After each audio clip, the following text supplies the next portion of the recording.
Morning, Adrian Engine Carbon Clean. We're here this morning in Derby. We're here most of the day actually. We've got an Audi A4 2-litre TDI. This first one up, it's a 62 plate and it's got 53,000 on the clock.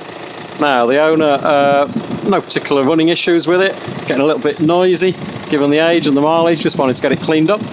So we're here today, we've got the diagnostics in first thing and a few old codes in there, but nothing of any note.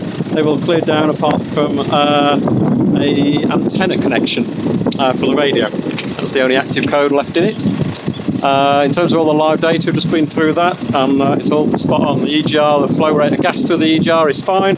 It's open and closing properly. The DPF, the back pressure is nice and low, and it only regened 15 kilometres ago. So pretty much been out for a good long drive this morning to get it warmed up, and it regened on that drive. It's running very sweetly. In terms of the engine, a bit of bass noise in that engine, which has pretty much gone already. That turbo's nice and zingy again now.